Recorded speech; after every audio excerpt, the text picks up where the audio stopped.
لبيك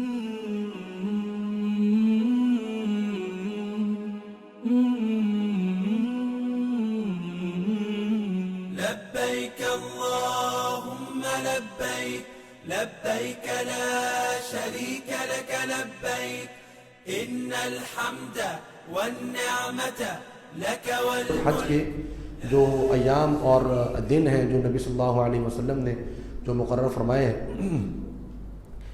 آپ دیکھیے یہاں پر میں ایک بات عرض کروں گا کہ حج کے جو ایام اور اوقات ہیں آپ کو قرآن مجید میں نہیں ملیں گے.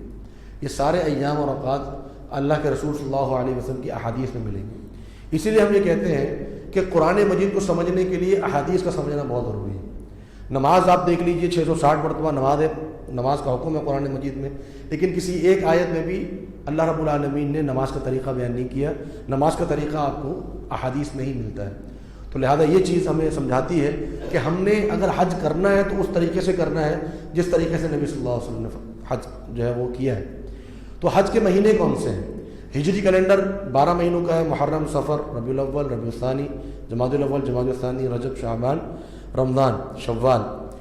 شوال، ذوالقعدہ اور ذوالحجہ یہ مہینے حج کے کہلاتے ہیں. حج کے مہینے کیوں کہلاتے ہیں؟ اگرچہ حج جو ہم کرتے ہیں وہ ذوالحجہ میں کرتے ہیں، لیکن شوال اور ذوالقعدہ حج کے مہینے اس لیے کہلاتے ہیں کیونکہ ان دنوں میں انسان حج کی نیت کر کے اپنے گھر سے نکل سکتا ہے. آج تو ہم جدید ترقی یافتہ دور میں ہیں، آپ 3 گھنٹے کی فلائٹ میں یہاں سے آپ مکہ پہنچ جاتے ہیں، مدینہ جدہ پہنچ جاتے ہیں، لیکن پہلے لوگ جو ہے وہ مہینوں کا سفر کرتے تھے. تو اس لیے اللہ رب العالمین نے انسانوں کی سہولت کے لیے، کیونکہ ہمارا جو دین ہے وہ صرف ایک دور کے لیے نہیں آیا بلکہ تا قیامت جو ہے وہ اس دین پر عمل ہونا ہے. تو اسی لیے حج کے جو مہینے مقرر کیے گئے وہ 3 مقرر کیے گئے: شوال، ذوالقعدہ، ذوالحج. آپ بھی جب یہاں سے فلائٹ پر جا رہے ہوں گے تو کئی لوگ ذوالقعدہ میں جا رہے ہوں گے، تو یہاں سے وہ جو ذوالقعدہ میں حج کا ارادہ کر کے یہاں سے جا سکتے ہیں، سفر کر سکتے ہیں.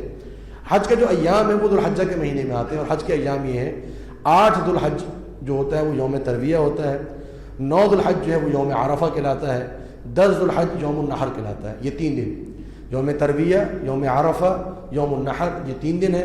اس کے بعد جو 3 دن ہیں وہ ایام تشریق کہلاتے ہیں: 11 ذوالحج، 12 ذوالحج اور 13 ذوالحج. یہ تینوں دن ایام تشریق کہلاتے ہیں اور یہ آپ نے منی میں گزارنے ہوتے ہیں.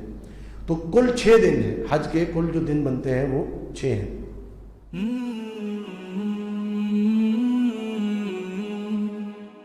سبسکرائب کریں اور بیل آئیکن پر کلک کریں تاکہ آپ کو بر وقت ہماری ویڈیوز کا نوٹیفیکیشن مل سکے.